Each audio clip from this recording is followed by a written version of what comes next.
Episode 2, our never-ending journey of life book review series.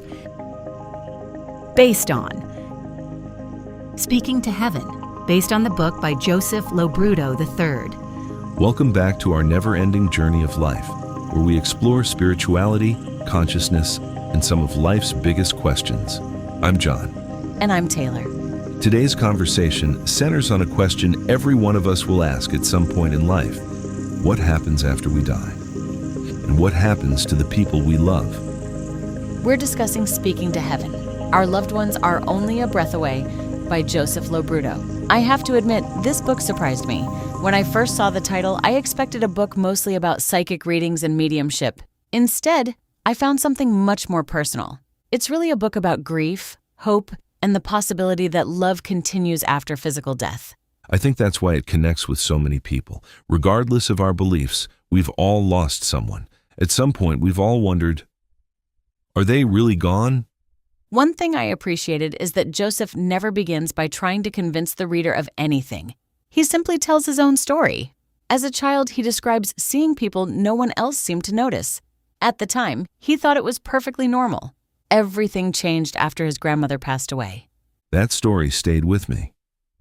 A few days after her funeral, Joseph says he walked into his bedroom and saw his grandmother sitting on the edge of his bed. She smiled and simply told him she loved him and hadn't had the chance to say goodbye. Whether someone views that experience spiritually or symbolically, it's a deeply moving moment. Exactly. The message wasn't about predicting the future or revealing great mysteries. It was simply about love. And that idea becomes the foundation of the entire book. Love doesn't end when life changes. What's interesting is that those childhood experiences eventually faded into the background. Joseph grew up, built a career, and tried to live a normal life. Years later, almost reluctantly, he attended a psychic development class.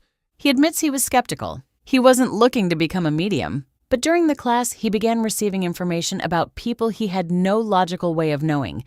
That's when he realized something unusual might be happening. The turning point came when he called his mother. Instead of being surprised, she simply laughed and said, "What took you so long?"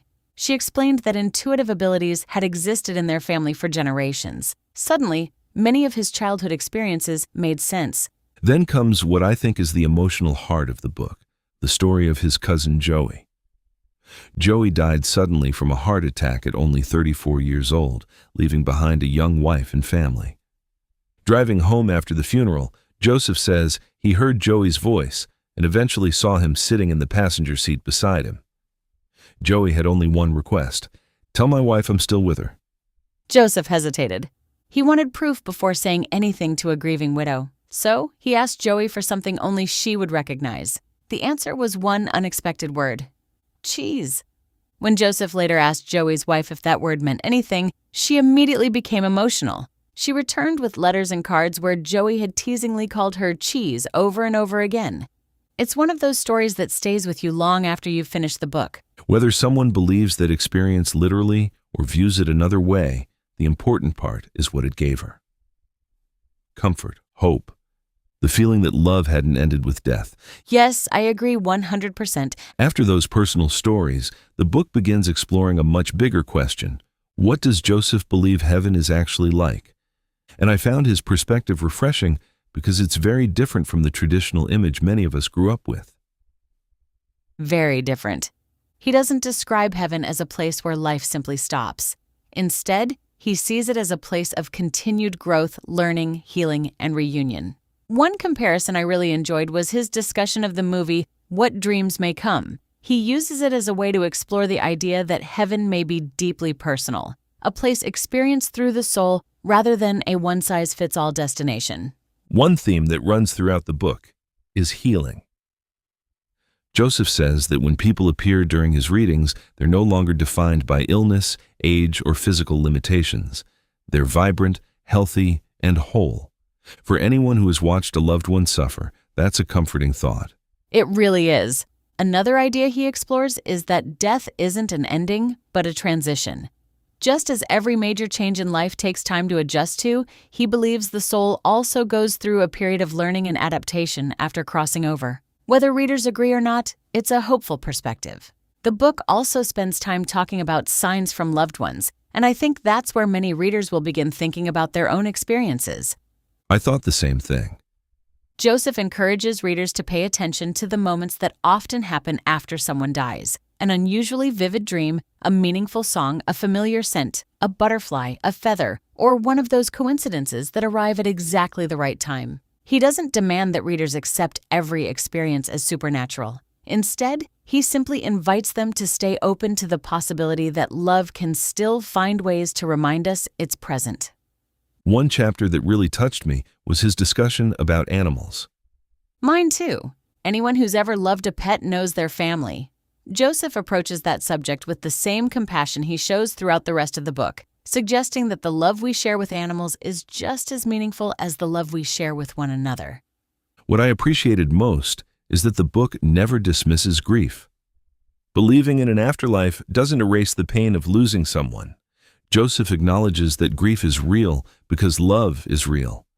The deeper we love, the deeper we feel the loss.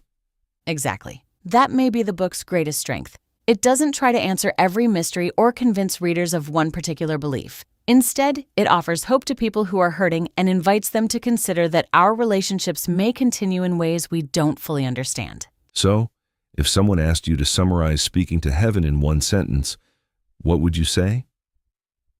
I'd say it's a compassionate exploration of grief, love, and the possibility that death is not the end of our relationships.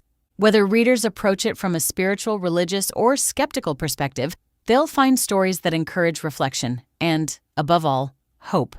I couldn't agree more. For me, the lasting message isn't really about mediumship, it's about connection. The people we love shape our lives, and perhaps that connection is stronger and more enduring than we realize. Exactly. Whether someone agrees with every idea in the book or not, it reminds us to treasure the people we love while they're here and to remain open to the possibility that love may continue long after goodbye. If today's discussion resonated with you, we encourage you to read Speaking to Heaven.